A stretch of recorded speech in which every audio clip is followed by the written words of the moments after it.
ज्योतिबा फुले, आरक्षणाचे जनक राजश्री शाहू महाराज आणि परमपूज्य विश्वरत्न बोधिसत्व डॉक्टर बाबासाहेब आंबेडकर या सर्व महापुरुषांच्या प्रतिमांना, स्मृतींना आणि विचारांना विनम्र अभिवादन करतो। आज या ठिकाणी अतिशय चांगला असा कार्यक्रम आपण आयोजित केलेला आहे। डॉक्टर बाबासाहेब आंबेडकर यांची 133वी जयंती आपल्या संस्थेच्या वतीनं या ठिकाणी संपन्न होते आहे। मध्य रेल्वेतील तिकीट चेकिंग स्टाफ जो आहे, आता मला अरुण दादांनी जसं सांगितलं, त्या तिकीट चेकिंग स्टाफचा हा जो संकल्प वेलफेअर ट्रस्ट आहे आणि या ट्रस्टच्या माध्यमातून आपण दरवर्षी हा कार्यक्रम या विविध ठिकाणी राबवत असतात, ही अतिशय चांगली गोष्ट आहे। आणि म्हणून आजच्या या कार्यक्रमाचे सन्माननीय अध्यक्ष जे आज खरं म्हणजे उपस्थित राहिलेले नाही, परंतु तरी सुद्धा नियोजित अध्यक्ष होते आयुष्यमान सुभाष सोनवणे साहेब, त्याची जागा आयुष्यमान मगन गवळे साहेबांनी या ठिकाणी जबाबदारी स्वीकारलेली आहे। तेव्हा आजच्या या कार्यक्रमाचे अध्यक्ष मगन गवळे साहेब, संस्थेचे सचिव भानू रामटेके सर, सहसचिव नितीन म्हात्रे साहेब, कोषाध्यक्ष नारायण मैराळ सर, कोषाध्यक्ष विनोद मोहिते, ऑडिटर सीताराम भरी, त्याचप्रमाणे सर्व धुरा आपल्या खांद्यावर सांभाळणारे विवेकानंद निकाळजी, संस्थेचे सर्व सन्माननीय सदस्य, उपस्थित भगिनी आणि बंधुजन हो, आणि त्याचबरोबर आपल्या सर्वांच्या समोर मी ज्यांच्या माध्यमातून उभा आहे, ज्यांनी मला आग्रहपूर्वक या ठिकाणी येण्याची एक सूचना केली, विनंती म्हणणार नाही मी, सूचना केली, ते माझे मित्र आहेत, ते आमचे सगळ्यांचे सन्मित्र आयुष्यमान अरुण दादा गायकवाड यांच्या आग्रहाखातर सर्वजी मी या ठिकाणी आलो। आणि येत असतानाच मग रेल्वे स्टेशनवर आमची भास्करजी बर्वे यांची भेट झाली आणि मला खूप आनंद झाला की आजच्या या कार्यक्रमासाठी सुद्धा ते आवर्जून उपस्थित आहेत। त्यांना महाराष्ट्र शासनाचा समाजभूषण पुरस्कार मिळालेला आहे, ही अतिशय चांगली गोष्ट आहे, अभिमानाची गोष्ट आहे।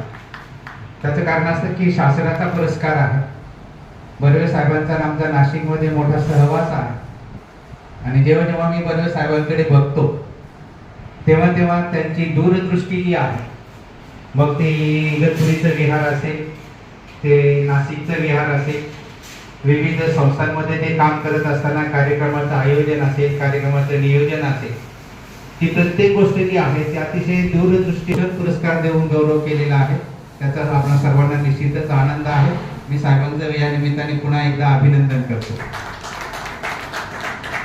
भगिनींचा या ठिकाणी उल्लेख झाला, मोजक्याच भगिनी आहे, आमच्याकडे नाशिकला सुद्धा अशीच परिस्थिती असते, परंतु आम्ही एक असा अलिखित अजेंडा तयार केलेला आहे की जेव्हा जेव्हा आपण जयंतीच्या कार्यक्रमाला जातो तेव्हा सहकुटुंब सहपरिवारी आलं पाहिजे। आपण कार्यकर्ते आहोत, त्याच्यामुळे कार्यक्रमाच्या नियोजनासाठी अगोदर यावं लागतं आणि मग मुंबई सारख्या सिटीमध्ये जर कार्यक्रम असेल, असं नाही की गाडी काढली, टांग मारली आणि लगेच कार्यक्रमाला पोहोचलो, वेगवेगळ्या ठिकाणी यावं लागतं, ती आपण ही समस्या मी समजू शकतो। त्यामुळे ज्या भगिनी आहेत त्यांचे मी मनपूर्वक या ठिकाणी स्वागत करतो आणि आपल्या समोर मला जो विषय दादांनी सुचवला होता त्या विषयाच्या अनुषंगाने बोलणार आहे। डॉक्टर बाबासाहेब आंबेडकरांची 133वी जयंती आपण साजरी करत आहोत आणि ही जयंती जेव्हा साजरी करतो तेव्हा 14 एप्रिल 1891 हा जो दिन आहे, हा दिन आपल्यासाठी खऱ्या अर्थाने अतिशय क्रांतिकारी असा दिवस आहे। 14 एप्रिल 1891च्या अगोदरची म्हणजे 133 वर्षापूर्वीची जेव्हा बाबासाहेब शिकत होते तेव्हाची जर परिस्थिती तुम्ही बघितली तर शिक्षण हे काही नोकरी धंद्यासाठी नव्हतं, शिक्षण हे काही माहितीसाठी पण नव्हतं किंवा शिक्षण हे काही ज्ञान मिळवण्यासाठी सुद्धा नव्हतं, तर केवळ लोकांना त्या ठिकाणी मनोरंजन व्हावं या उद्देशाने शिक्षण दिलं जातं। बाबासाहेबांच्या काळातली शिक्षण पद्धती जर तुम्ही बघितली, तुमच्या आमच्या काळातील ते सगळे ज्येष्ठ नागरिक पण आहेत, तुमच्या आमच्या काळातली जर परिस्थिती बघितली तर शिक्षण देत असताना आपल्याला ब्रिटिशांचा इतिहास सांगितला गेलेला, डलहौसीच्या सुधारणा असा एक चॅप्टर होता इतिहासामध्ये, जुन्या लोकांना आठवत असेल, परंतु आपल्याला सम्राट अशोकाच्या सुधारणा सांगितल्या गेल्या नाही. आपल्याला ब्रिटिशांचा इतिहास शिकवला गेला, आपल्याला रामायण सांगितलं गेलं, आपल्याला महाभारत सांगितलं गेलं आणि त्याचबरोबर हिंदू धर्मातल्या अनेक देवदेवतांचा इतिहास सांगितला गेला. आपल्याला शारदेचं महत्त्व सांगितलं गेलं, आपल्याला लक्ष्मीचं महत्त्व सांगितलं गेलं, आपल्याला सरस्वतीचं महत्त्व सांगितलं गेलं. हे सगळं शिक्षण आपल्याला देत गेले. परंतु हे सगळी जी नावं सांगतोय ही प्रस्थापित देवदेवतांची नावं आहेत. परंतु त्याच्याच बरोबर आपल्याला एक बहुजनांच्या देवीचा इतिहास सुद्धा सांगितला आणि त्या देवीचं नाव होतं सटवी. ही सटवी जी आहे, या सटवीचं फार मोठं वैशिष्ट्य होतं साहेब. ही सटवी जेव्हा आहे, ती सटवी माणसाला, माणूस जन्माला आला की त्याच्या कपाळावर भविष्य लिहायची अशी धारणा होती. जुन्या लोकांना माहित आहे, ही सटवी जी आहे ही माणसाचं भविष्य सांगायची, जन्माला आलेल्या माणसाचं. आणि मग ती सांगायची की राजपुत्र जो आहे, राजा जो आहे, त्या राजाच्या घरात जन्माला येणारा मुलगा राजपुत्र होईल असं ती सांगायची. ती सांगायची की व्यापाऱ्याच्या घरात जन्माला आलेला मुलगा मोठा व्यापारी होईल. ती सांगायची ब्राह्मणाच्या घरात जन्माला आलेला मुलगा मोठा पुरोहित होईल. ती सांगायची की शेतकऱ्याच्या पोटी जन्माला आलेला मुलगा मोठा शेतकरी होईल. ती सांगायची दासीच्या घरात जन्माला आलेली मुलगी दासीच होईल. आणि महत्वाची गोष्ट म्हणजे तिचं हे जे भविष्यवाणी आहे ती अचूक असायची आणि तसंच घडायचं. तसंच घडायचं, इतकं तिचं प्रिडिक्शन जे आहे ते अचूक असायचं. पण 14 एप्रिल 1891 रोजी सपकाळ कुटुंबामध्ये भीमराव नावाचं 14वं रत्न जन्माला येईल, महार परिवारामध्ये जन्माला येईल आणि ते महारच राहील असं भविष्य काही तिने सांगितलं नाही. 14 एप्रिल 1891 ला महार परिवारामध्ये भीमराव नावाचं 14वं रत्न जन्माला येईल आणि ते या भारत देशाचं प्रथम कायदेमंत्री होईल असं भविष्य काही सटवीने सांगितलं नाही. अस्पृश्यांमध्ये जन्माला आलेला भीमराव या देशाचं संविधान लिहील असं भविष्य काही सटवीने सांगितलं नाही. आणि म्हणून मी असं प्रिडिक्शन केलेलं आहे की या दिवशी 14 एप्रिल 1891 ला सटवीचं भविष्य खोटं ठरलं साहेब. 14 एप्रिलला सटवी हरली, सटवीचा पराभव झाला. आणि म्हणून मी असं प्रिडिक्शन नेहमी सांगत असतो की 14 एप्रिल 1891 डॉक्टर बाबासाहेब आंबेडकरांचा जन्म म्हणजे सटवीचा मृत्यू. बाबासाहेब आंबेडकरांचा जन्म म्हणजे अंधश्रद्धेचा मृत्यू. बाबासाहेब आंबेडकरांचा जन्म अस्पृश्यतेचा मृत्यू. बाबासाहेब आंबेडकरांचा जन्म गुलामगिरीचा मृत्यू. बाबासाहेब आंबेडकरांचा जन्म अंधकाराचा मृत्यू. आणि हे सगळे मृत्यू 14 एप्रिल 1891 रोजी झालेले आहेत. म्हणून हा जो दिवस आहे साहेब, हा दिवस आपल्यासाठी प्रेरणादायी दिवस आहे. बाबासाहेबांचा जन्म झाला आणि मुका समाज बोलू लागला. बाबासाहेबांचा जन्म झाला आणि अडाणी समाज शिकू लागला. बाबासाहेबांचा जन्म झाला आणि घराघरामध्ये ज्ञानाचा दिवा प्रज्वलित झाला. म्हणून 14 एप्रिल 1891 हा दिवस जो आहे हा खऱ्या अर्थाने आपल्यासाठी प्रेरणादायी आहे, आपल्यासाठी स्फूर्तिदायी आहे, आपल्याला ऊर्जा देणार आहे. आणि म्हणून ती जयंती जी आहे ती आपण अतिशय अभिमानाने, आनंदाने साजरी करत असतो. पण समाजामध्ये मी जेव्हा फिरतो, आपण जेव्हा फिरतात तेव्हा बघत असतो आपण की आजकाल डॉक्टर बाबासाहेब आंबेडकरांची जयंती जी आहे ही 3 प्रकारे साजरी केली जाते. पहिला प्रकार आहे तो मनोरंजनातून साजरा केला जातो, सांस्कृतिक कार्यक्रमाच्या माध्यमातून. आपल्याला माहित असेल किंवा इगतपुरीला पण असेल, आमच्या राजवाड्यात, मी नाशिकला जो ऐतिहासिक राजवाडा आहे त्या राजवाड्यामध्ये रात्र कार्यक्रम चालायचे. प्रल्हाद शिंदे असतील, गोविंद मशिलकर असतील, त्या दादांना माहित आहे का, मनोरंजनाचा कार्यक्रम व्हायचा, जयंती साजरी केल्या जायची. मग मनोरंजन आहे, त्याचबरोबर मनोरंजनाच्या बरोबरच मग प्रबोधन सुद्धा आलं आणि प्रबोधनाच्या बरोबर आता प्रदर्शन सुद्धा आलं. जयंतीचा कार्यक्रम जेव्हा आपण साजरा करतो तेव्हा चौकामध्ये बाबासाहेबांचे डेकोरेटिव्ह पुतळे उभारले जातात आणि पुतळे उभारून त्या ठिकाणी पूजा केली जाते. पण त्या पूजेला माझं म्हणजे वैयक्तिक निरीक्षण असं आहे की त्या पूजेला एक प्रकारचं हिडीस स्वरूप प्राप्त झालेलं असतं. तरुण मंडळी जी आहे ना, आता इथे तरुण मंडळी कुणीच उपलब्ध नाही आहेत बघा. मग अशी पांढऱ्या केसाचा विषय जो निघाला तो हाच आहे, हाच फरक आहे. तुम्ही जर बॅनर बघा सगळीकडे लागलेले तर त्या बॅनरवर सगळ्या तरुण मंडळीचे फोटो तुम्हाला दिसतील.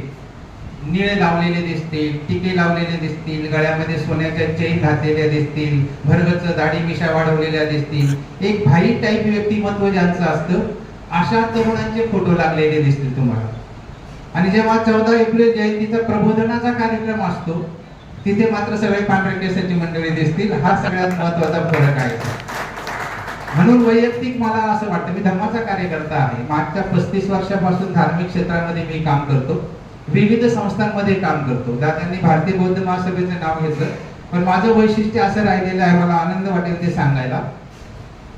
मी भारतीय बौद्ध महासभेच्या स्टेजवर जातो साहेब, मी त्रैलोक्य बौद्ध महासंघाच्या स्टेजवर जातो, मी बौद्ध जन पंचायतीच्या स्टेजवर जातो, आणि मी अखिल भारतीय भिक्षू संघाच्या स्टेजवर जातो. आणि कारण काय आहे? कारण सगळ्यांचं एकच आहे की धम्म जो आहे हा धम्म गतिमान झाला पाहिजे. परंतु तो धम्म गतिमान झालाय का याच्यावर जेव्हा मी चिंतन करतो तेव्हा माझ्या असं लक्षात येते की धम्माची जी गती डॉक्टर बाबासाहेबांना अभिप्रेत होती तशी गती मात्र आपण प्राप्त करू शकलो नाही. म्हणून मला असं नेहमी वाटत असतं की बाबासाहेबांची धम्म चळवळ जी आहे, बाबासाहेबांनी अनेक चळवळी निर्माण केली. राजकीय चळवळ आहे, सांस्कृतिक चळवळ आहे, शैक्षणिक चळवळ आहे, तशी धार्मिक चळवळ आहे. आणि धार्मिक चळवळ गतिमान केल्याशिवाय पुढच्या चळवळी साध्य होत नाही, असा माझा वैयक्तिक अनुभव आहे. म्हणून बाबासाहेबांच्या काळात जी शिक्षण व्यवस्था होती ती अशा प्रकारची होती. बाबासाहेब आंबेडकरांनी शिक्षणाला फार महत्त्व दिलं आणि म्हणून तुम्ही आम्ही आज शिकून अशा चांगल्या उच्च प्रतीच्या पदात उच्च पदावर आहोत, आर्थिकदृष्ट्या संपन्न आहोत, सगळ्या बौद्धिकदृष्ट्या संपन्न आहोत. ह्या सगळं परिवर्तन जो आहे हा बाबासाहेब आंबेडकरांच्या धार्मिक चळवळीमुळे आपल्याला मिळालेला आहे. म्हणून बाबासाहेब आंबेडकरांची धार्मिक चळवळ जी आहे ती गतिमान झाली पाहिजे असा माझा वैयक्तिक दृष्टिकोन राहिलेला आहे.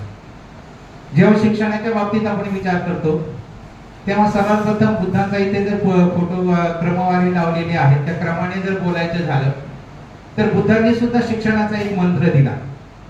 शिक्षणाचा मंत्र म्हणण्यापेक्षा शिक्षणाचं एक सूत्र दिलं. त्या सूत्राचं नाव होतं अत्तदीप भव. भगवान बुद्धांनी अत्तदीप भव हे सूत्र सांगितलं शिक्षणात घेण्यासाठी, शिक्षणाचा दृष्टिकोन, शिक्षणाचं महत्त्व समजून घेण्यासाठी. परंतु आपल्याकडे काय झालेलं आहे की अत्तदीप भव म्हटलं की तू तुझा दीप हो, असा एक सरळ सरळ ठोकळपणाने अर्थ काढलेला. मी पाली भाषेचा अभ्यासक आहे, त्याच्यामुळे त्याच्यावर मी जास्त विचार करत असतो की अत्तदीप भव काय आहे. बुद्धाने दिलेलं शिक्षणाचं सूत्र आहे आणि सूत्र काय सांगतं की तू स्वतः दीप हो. पण दीप हो म्हणजे नक्की काय? आपण त्याचा अर्थ घेतो की दीप हो म्हणजे लोकांना प्रकाश दे, पण त्याचा गर्भित असा अर्थ आहे की दीप हो म्हणजे तू प्रथम स्वतः जळ. तू स्वतः जळला तरच तू दीप होशील आणि तू स्वतः जळला तरच लोकांना प्रकाश करतील. इथे मेणबत्ती जेव्हा लावली तिचा प्रकाश जेव्हा पडतो पण तिचा अंतस्थ हेतू काय आहे की ती जळते आहे. म्हणून जळलं पाहिजे बांधवांनी. जळलं पाहिजे म्हणजे आग लावून घेतली पाहिजे असं नव्हे. जळलं पाहिजे म्हणजे तपश्चर्या केली पाहिजे. जळलं पाहिजे म्हणजे चिंतन केलं पाहिजे. जळलं पाहिजे म्हणजे ज्ञान संपादन केलं पाहिजे, श्रम केले पाहिजे. मी स्वतः बौद्ध धर्माचा अभ्यासक आहे. मी त्रिपिटकाचा बऱ्यापैकी अभ्यास केलेला आहे, बऱ्यापैकी म्हणतो बऱ्यापैकी अभ्यास केलेला आहे. परंतु त्रिपिटक हे संपूर्ण पालीमध्ये आहे आणि हा अभ्यास करताना पालीच्या दृष्टीनं अनेक अडचणी यायला लागल्या. मग जेव्हा अडचणी यायला लागल्या तेव्हा माझी पुण्याला बदली झाली. मग पुण्याला मी BA केलं पालीमध्ये, पण तरी संतुष्टी झाली नाही. मग मी 2010 मध्ये सेवानिवृत्त झालो. सेवानिवृत्तीनंतर मग सर मी पुण्याच्या विद्यापीठामध्ये प्रवेश घेतला आणि तिथे MA केलं, MPhil केलं. PhD करायची होती पण ती राहता राहता राहून गेली. पण शिक्षण घेतलं म्हणजे मी जळत राहिलो. पण जळत राहिल्यावर, शिक्षण घेत राहिल्यावर मला असं वाटलं की आपण थांबून उपयोग नाही. आपण स्वतः अत्तदीप झालो, पण भवचं काय? अत्तदीप भव. शिक्षण घेतलं, पाली समजून घेतली, पालीचा चांगल्या प्रकारे अभ्यास केला, त्रिपिटक वाचायला सुरुवात केली, हे ज्ञान संपादन केलं, मी प्रकाशमान झालो. परंतु प्रकाशमान होऊन जर तुम्ही इतरांना त्याचा प्रकाश दिला नाही तर मग त्या भवचा उपयोग होत नाही. म्हणून भव जर व्हायचा असेल तर मी तिथेच थांबलो नाही, मी जळत राहिलो म्हणजे मी काय केलं की नाशिकला गेल्यानंतर मी त्या ठिकाणी मुंबई विद्यापीठाची संमती घेतली आणि नाशिकला पाली भाषेचे वर्ग सुरू केले आणि मग पाली भाषा लोकांना शिकवायला लागलो. मागच्या 13 वर्षापासून मी नाशिकला मुंबई विद्यापीठाच्या अंतर्गत पाली भाषा शिकवतो नाशिकला यशवंतराव चव्हाण मुक्त विद्यापीठ आहे, त्या विद्यापीठाच्या माध्यमातून पाली भाषा शिकवतो. आणि मग अशा प्रकारे जेव्हा आपण स्वतः कार्यरत होतो त्याला म्हटलं जातं आप्तदीपक भव. हा शिक्षणाच्या दृष्टिकोनातून भगवान बुद्धांनी सांगितलेला सूत्र आहे, हे लक्षात घ्यायचं. म्हणजे शिवाजी महाराजांची प्रतिमा, शिवाजी महाराजांनी सुद्धा शिक्षणाला फार महत्व दिलं. शिवाजी महाराजांनी शिक्षणाला महत्व देत असताना त्या काळची जी परिस्थिती होती युद्धाची आणि संघर्ष करायची, त्याच्यासाठी त्यांनी युद्धकलेच्या शिक्षणाला जास्त महत्व दिलं. आपण शिवाजी महाराजांचा गनिमी कावा असं म्हणतो, हे शिक्षणाचंच सूत्र आहे. शिवाजी महाराजांनी गनिमी कावा शिकवला आणि आपल्या मावळ्यांना युद्धकलेचं शिक्षण दिलं. शिवाजी महाराजांनी सुद्धा शिक्षणाला फार महत्व दिलेलं. मध्ये एक फोटो येतो कबीराचा. कबीराने सुद्धा शिक्षणाचं महत्व सांगितलं आणि अंधाराचा तिरस्कार करणारे दोहे कबीराने लिहिलेले आहेत. शिक्षणाचे जर तुम्ही दोहे वाचले कबीराचे, तर शिक्षणाचं सूत्र सुद्धा कबीराने अतिशय चांगल्या पद्धतीने समजावून सांगितलेलं आहे. एक कबीराचा दोहा आहे, त्याच्यामध्ये कबीर असं म्हणतो की दुनिया कितनी बावरी जो पत्थर पूजे जाए, दुनिया कितनी बावरी जो पत्थर पूजे जाए, घर की चकिया कोई न पूजे जिसका पीसा खाए. दुनिया कितनी बावरी, बावरी म्हणजे वेडी. लोक वेडे आहेत. का वेडे आहेत? तर देवळात बसलेला तो देव आहे, तो दगडाचा आहे, तो उठत नाही, बसत नाही, आधार देत नाही, काही करत नाही, पण त्याची मात्र लोक पूजा करतात, जो स्थिर बसलेला आहे. पण तुमच्या घरातली चकिया, चकिया म्हणजे जातं, तुमच्या घरातलं जे जातं आहे ते जातं स्वतः झिजतं आणि तुम्हाला पीठ काढून देतं. त्या पीठावर तुम्ही जेवण करून स्वतःचा उदरनिर्वाह करता. त्या जात्याची मात्र कोणी पूजा करत नाही. घर की चकिया कोई न पूजे जिसका पीसा खाए. जे आपल्याला पीठ देतं, दळण देतं, ते दळण खाऊन आपण जगतो, त्या जात्याची मात्र कोणी पूजा करत नाही. अशा प्रकारे कबीराने सुद्धा अतिशय चांगल्या पद्धतीने शिक्षणाचं सूत्र सांगितलेलं आहे. आणि मग आपण फुल्यांकडे येतो. फुलेंच्या बाबतीत मी स्वतः नेहमी असं म्हणत असतो की फुलेंना महात्मा शब्दाचा खूप राग होत असे. इंग्रजांच्या एका सभेमध्ये फुलेंनी महात्मा ही पदवी सुद्धा नाकारल्याचे संदर्भ आहे. परंतु तरी सुद्धा फुलेंना महात्मा ही पदवी इथल्या प्रस्थापित व्यवस्थेने चिटकवून दिली आणि मग आपण महात्मा फुले म्हणत राहील. म्हणून इथून पुढे तुम्ही जिथे कुठे तुम्हाला भाषण करण्याची संधी उपलब्ध होईल तेव्हा फुलेंचा उल्लेख जो आहे तो आपण क्रांतीसूर्य ज्योतिबा फुले असा करतो आणि करावा अशी माझी अपेक्षा. म्हणून क्रांतीसूर्य ज्योतिबा फुलेंनी सुद्धा शिक्षणाचं महत्व सांगितलं. अनेक लोक सांगतात विद्ये विना मती गेली वगैरे पुढे पुढे सांगतात, पण शेवटची ओळ याच्यात महत्वाची आहे. फुले त्या ठिकाणी असं म्हणतात की हे सगळे अनर्थ जे आहे ते एका अविद्येने केलेले आहे. अविद्या म्हणजे अज्ञान. म्हणून फुलेंनी सुद्धा शिक्षणाचं महत्व सांगितलं आणि सांगितलं की शिक्षण हे तिसरा डोळा. तृतीय रत्न जर आपण नाटक वाचलं असेल तर आपल्या लक्षात येईल की तिसरा डोळा हा शिक्षणाला म्हटलेला. पण तो तिसरा डोळा शिक्षणाला म्हटलेला आहे म्हणजे काय म्हटलेला आहे? तो काय भगवान शंकरासारखा कपाळावर आलेला तिसरा डोळा नव्हे. ज्योतिबा फुलेंनी शिक्षणाला तिसरा डोळा म्हटलेला आहे.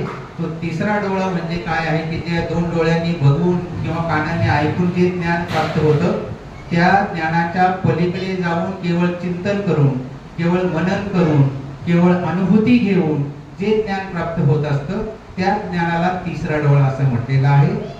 फुल्यांनी सुद्धा शिक्षणाचं महत्व अतिशय चांगल्या पद्धतीने सांगितलेलं. शाहू महाराजांचा जर इतिहास तुम्ही बघितला तर शाहू महाराजांनी सुद्धा शिक्षणाला महत्व दिलं.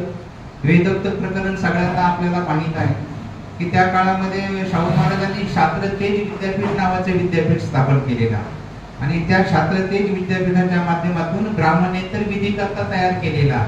दुर्दैवाने मराठा समाजाने ते स्वीकारलं नाही, परंतु शाहू महाराजांनी सुद्धा शिक्षणाच्या क्षेत्रामध्ये क्षात्रतेज विद्यापीठ निर्माण केलं, ब्राह्मणेतर विधी करता निर्माण केला आणि त्याला सगळ्यांना शिक्षणाचं महत्व समजून सांगण्यासाठी प्रत्यक्ष मोठे योगदान दिलेलं आहे. तो सुद्धा इतिहास आपल्या सगळ्यांना माहित आहे. आणि मग आपण आज ज्यांची जयंती साजरी करतो त्या विश्वरत्न डॉक्टर बाबासाहेब आंबेडकरांपर्यंत जेव्हा आपण येतो तेव्हा आपल्या सगळ्यांना बाबासाहेबांचं कर्तृत्व माहित आहे. बाबासाहेबांनी शिक्षणाला फार महत्व दिलेलं, परंतु बाबासाहेबांच्या काळात जे शिक्षण त्यांनी घेतलं ते शिक्षण घेत असताना त्यांना जे जे अनुभव आले त्या अनुभवावरून बाबासाहेबांनी एक अतिशय महत्वाचं विधान केलेलं आहे की बाबासाहेब असं म्हणतात की शिक्षण जे घ्यायचं आहे ते आत्मसन्मानासाठी घ्यायचं. शिक्षण जे घ्यायचं आहे ते स्वाभिमानासाठी घ्यायचं. शिक्षण जे घ्यायचं आहे, ज्या समाजामध्ये तुमचा उद्धार झाला त्या समाजाचा उद्धार करण्यासाठी शिक्षण घ्यायचं आहे, अशा अर्थानं बाबासाहेबांनी शिक्षणाचं महत्त्व सांगितलेलं आहे.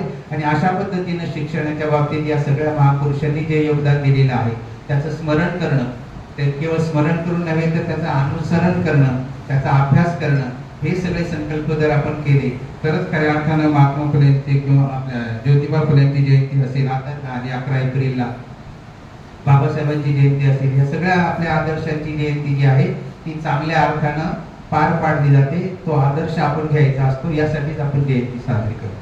मुळात प्रश्न असा असतो की जयंती साजरी कशासाठी करायची, परंतु जयंती यासाठी साजरी करायची असते की या महापुरुषांनी जे काही काम केलेलं आहे ते काम करत असताना त्यांनी जे काही आदर्श आपल्या समोर घालून दिलेले आहे त्या आदर्शाच्या वाटेनं आपण जाणं आणि इथून पुढची जी पिढी आहे त्या पिढीकडे तो वारसा सोपवणं. तुम्ही आम्ही जयंती का साजरी करतो, कारण आपल्या अगोदरच्या पिढीने ती जयंती साजरी केलेली आहे, त्याच्यामध्ये आपण सहभागी झालेलो आहोत आणि म्हणून आज आपल्यावर ती जबाबदारी आलेली आहे. ती जबाबदारी आपल्याला पुढच्या पिढीला द्यायची आहे, यासाठी सुद्धा जयंती आपण साजरी करत असतो. असा सगळा हा पार्श्वभूमीपर इतिहास आहे. आणि म्हणून आजचा जो विषय आहे धम्म चळवळ गतिमान कशी होईल, या दृष्टीने मी फक्त आपल्याशी बोलू इच्छितो. किती वेळ बोलायचं मला सांगा, मी 2-2, 3-3 तास बोलतो शिक्षक असल्या. त्यावर काय उपाय आहे आणि याच्यासाठी आपल्या काय जबाबदाऱ्या आहेत, हा फार महत्वाचा विषय आहे सर. मी आता मध्यंतरी गोव्याला गेलो होतो. गोव्याला डॉक्टर चांदेलकर म्हणून आहेत आणि त्या चांदेलकरांची एक संबोधी ट्रस्ट नावाची संस्था आहे. त्या संस्थेमध्ये मी ही कर्तव्य लोकांना जेव्हा सांगितली तेव्हा गोव्यामध्ये बुद्धिस्ट लोक कमी आहेत आणि गोव्यामध्ये बुद्ध विहार पण नाही आहे, परंतु तिथे बुद्ध विहार बांधायचं काम चालवले आहे आणि त्या निमित्ताने मी तिथे गेलो. तेव्हा मी लोकांना हे जे उपाय सांगितले ते मी पुढे आपल्याला सांगणार आहे, याच्यावर आपण सर्वांनी चिंतन केलं पाहिजे, आपण सर्वांनी याच्यावर काम केलं पाहिजे. इथे जसं आता सरांनी सांगितलं की आपलं स्वतःच इथे एखादं असं विहार किंवा एखादा हॉल नाहीये, हे तर कन्स्ट्रक्टिव्ह वर्क झालंच झालं, पण समाजामध्ये प्रगती करत असताना, समाजाला उपदेश करत असताना, समाजाची बौद्धिक प्रगती करण्यासाठी आपल्याला काय केलं पाहिजे हे मुळात आपण समजून घेत नाही आणि त्याच्यावर कोणी काम करत नाही, म्हणून मी त्याच्यावर फोकस केलेला आहे. मुळात असं आहे की धम्म म्हणजे काय, आपण सांगतो की मी बुद्ध धम्म स्वीकारलेला आहे. बघा, लक्ष द्या, आपण नेहमी असं लोकांना सांगतो की मी बौद्ध धम्म स्वीकारलेला आहे, पण साळवे सर, बौद्ध धम्म स्वीकारलं म्हणजे नक्की काय स्वीकारलं, धम्म स्वीकारला म्हणजे नक्की काय स्वीकारलं, याचा जर आपण विचार केला तर त्याचं उत्तर आपल्याला देता येत नाही. आपण गोंधळून जातो. मी धम्म स्वीकारला म्हणजे नक्की काय स्वीकारलेलं, मी धम्मी बौद्ध धर्मी आहे म्हणजे माझी नक्की ओळख काय आहे, हे फार बेसिक प्रश्न आहे, याच्यावर कुणी चर्चा करत नाही. मुद्दा असा आहे की एखाद्या ब्राह्मणाकडे बघितलं की त्याची शेती दिसते आपल्याला, त्याने तो धागा काय म्हणतात त्याला जानवं घातलेलं असतं, त्याने पंचा नेसलेला असतो आणि म्हणून मग आपण ओळखतो की अरे हा ब्राह्मण आहे. एखादा मुसलमान असेल तर त्याने मिशा काढलेली असतात, त्याने दाढी वाढवलेली असते, डोक्यावर टोपी घातलेली असते, त्याची भरदार पर्सनॅलिटी असते, म्हणून मग आपण ओळखतो की अरे हा मुसलमान आहे. एखादा ख्रिश्चन माणूस असेल तर आपण ओळखतो की हा सूटबूट घातलेला आहे, हा मेणबत्ती घेतली, हा दर रविवारी चर्चमध्ये जातो आहे म्हणजे हा ख्रिश्चन आहे. बौद्ध माणसाची ओळख काय, असा बेसिक प्रश्न आपल्या समोर निर्माण होतो. कसा ओळखायचा बौद्ध माणूस, याचा काही क्रायटेरिया आपल्याकडे नाही आहे.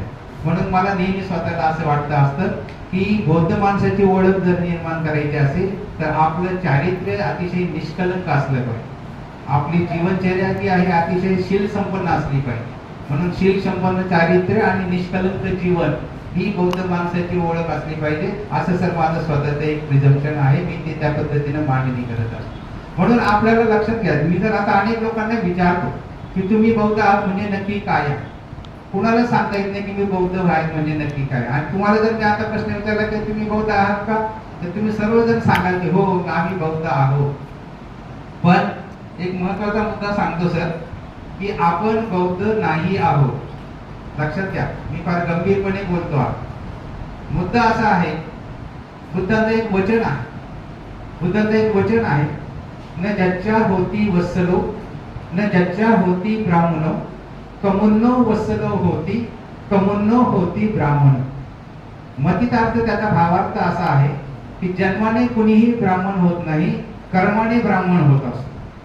मी जेव्हा या धम्मपदाचा अभ्यास करतो सर, तेव्हा माझ्या असं लक्षात येते की बुद्ध जर असं म्हणत आहेत की जन्माने कुणीही ब्राह्मण होत नाही, तर मुद्दा असा आहे याच्यावर चिंतन केल्यानंतर की जन्माने कुणीही बौद्ध होत नाही. बुद्धांचं जर वचन आपण अनुसरलं तर बुद्ध जर असं म्हणतात की जन्माने कुणीही ब्राह्मण होत नाही, त्याच्याच अनुसाराने आपण जर गेलो तर जन्माने कुणीही बौद्ध होत नाही. आणि मग तुम्ही आम्ही कोण आहात? जन्माने कसे बौद्ध आहात? आपल्या वडिलांची आपल्या माता पित्यांची जर बौद्ध धर्माची दीक्षा झाली असेल, विधिवत त्यांनी धम्मदीक्षा घेतली असेल आणि त्यांच्या पोटी आपला जन्म झाला असेल तर आपण जन्माने बौद्ध आहोत. पण आपल्या माता पित्यांची दीक्षा झालेली नाही. 56 साली बाबासाहेबांच्या समोर बसून ज्यांनी ज्यांनी दीक्षा घेतली त्यांनी घरी आल्यानंतर बाबासाहेबांनी जसं सांगितलं की दरेकाला दीक्षा द्या, पण तो दरेकच आपण निर्माण करू शकलो नाही, ही सगळ्यात मोठी शोकांतिका आहे. म्हणून आपल्या माता पित्यांची धम्मदीक्षा झाली नाही, त्यांच्या पोटी आपला जन्म झाला, त्याच्यामुळे आपण जन्माने बौद्ध नाही आहोत, ही पहिली गोष्ट आपण लक्षात घ्या. मग आपण जन्माने जर बौद्ध नसेल तर आपण धम्मदीक्षेने तरी बौद्ध असलं पाहिजे, हा दुसरा मुद्दा आहे. धम्मदीक्षेने बौद्ध असलं पाहिजे. परंतु बाबासाहेबांनी जी यांना धम्मदीक्षा दिली, त्यांनी आपल्या आजोबांनी किंवा आपल्या वडिलांनी आपल्याला धम्मदीक्षा दिली नाही. कोणाची धम्मदीक्षा झालेली आहे? हातवर करा एक उत्सुकता म्हणून की माझी धम्मदीक्षा झालेली आहे, माझ्यामध्ये एक दिवस संस्थेचं प्रमाणपत्र आहे, आमच्या भिक्षूकडून मी धम्मदीक्षा घेतलेली आहे. नाही त्याचं. ब्राह्मण माणसाची ओळख जेव्हा त्याची मुंज होते तेव्हा तो ब्राह्मण म्हणून समजला जातो. मुस्लिमाची ओळख जेव्हा तो त्याची सुनता होते तेव्हा तो मुस्लिम म्हणून ओळखला जातो. ख्रिश्चन माणूस जेव्हा त्याचा बाप्तिस्मा होतो तेव्हा तो ख्रिश्चन म्हणून ओळखला जातो. मग आपण बौद्ध धर्मीय आहोत, आपली धम्मदीक्षा झाली काय? हा बेसिक प्रश्न आहे. आपली धम्मदीक्षा झालेली नाही हे हात वर करू शकत नाही. याचा अर्थ आपली धम्मदीक्षा झालेलीच नाही. मग धम्मदीक्षा झाली नाही याचा अर्थ दुसरा मुद्दा, धम्मदीक्षेने आपण बौद्ध नाही आहोत. आपण जन्माने बौद्ध नाही, आपण धम्मदीक्षेने बौद्ध नाही. मग तिसरा मुद्दा येतो, आपण कायद्याने तरी बौद्ध आहोत का? आणि शोकांतिका अशी आहे की प्रत्येक धर्माचा कायदा आहे. मुस्लिमांचा कायदा आहे, हिंदूंचा कायदा आहे, ख्रिश्चनांचा कायदा आहे, जैनांचा सुद्धा कायदा आहे, पण बौद्धांचा कायदा नाही. बौद्धांचा कायदा नाही. मी भारतीय बौद्ध महासभेमध्ये सुद्धा काम करतो सर, परंतु तिथे जेव्हा विधी केले जातात ना, त्याचे सर्टिफिकेट दिले जातं भारतीय बौद्ध महासभेचं.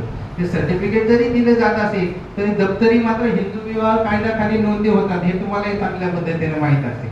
1955 सालचा जो हिंदू कायदा आहे त्या हिंदू कायद्याखाली ज्या नोंदी होतात, याचा अर्थ असा आपण कायद्याने सुद्धा बौद्ध नाही आहोत, हे लक्षात घ्या.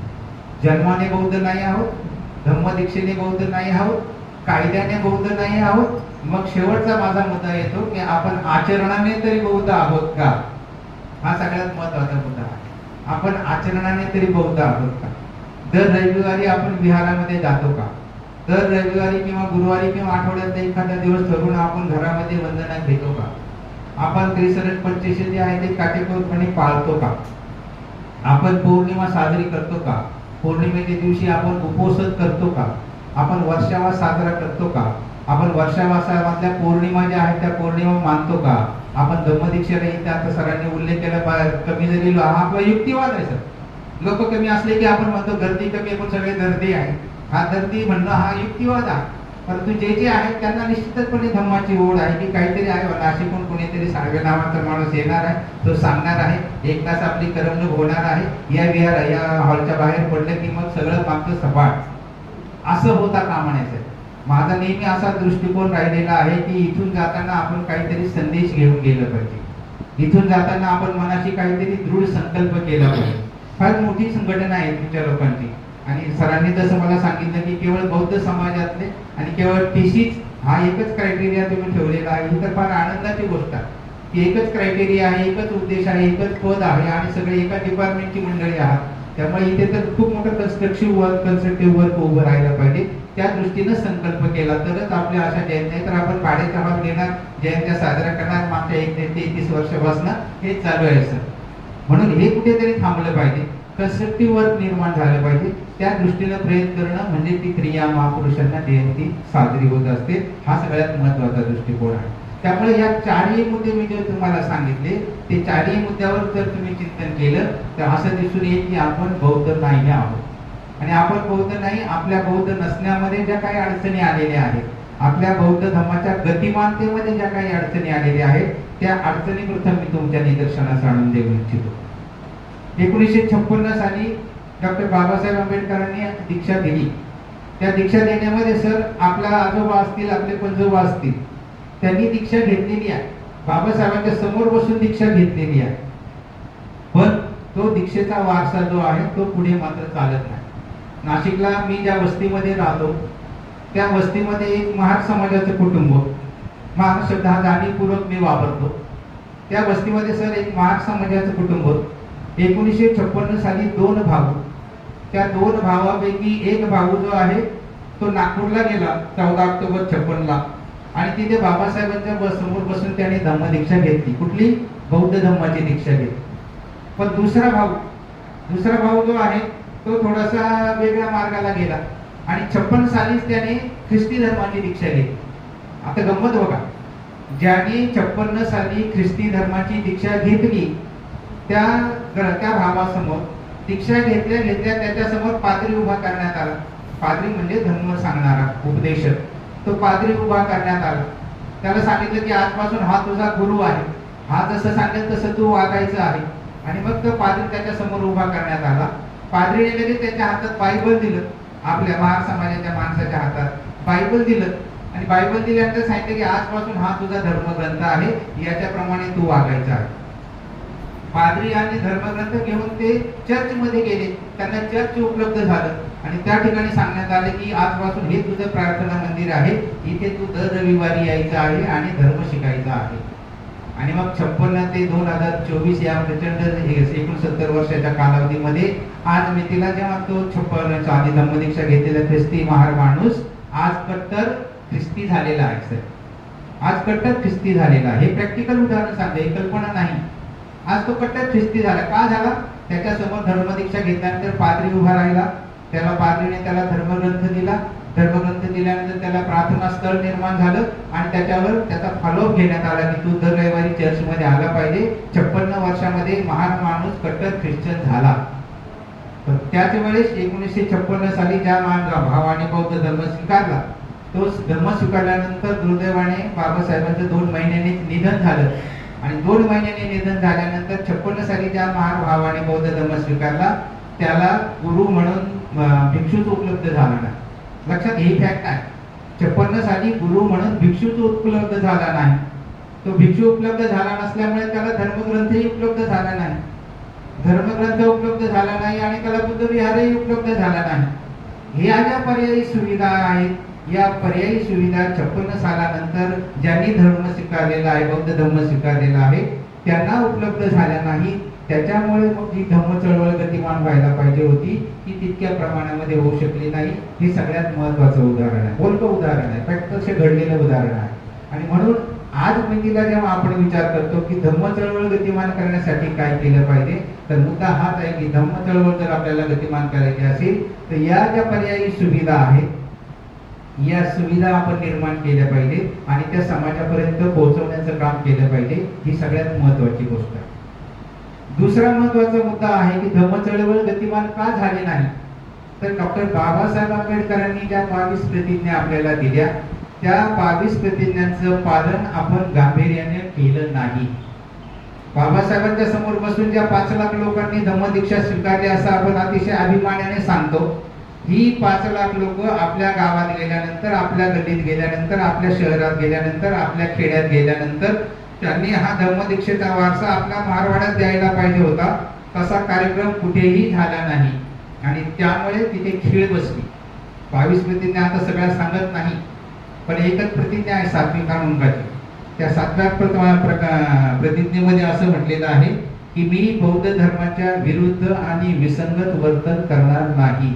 सगळ्यात आहे, मी बौद्ध धर्माच्या विरुद्ध आणि विसंगत वर्तन करणार नाही, अशी ती 7व्या नंबरची प्रतिज्ञा.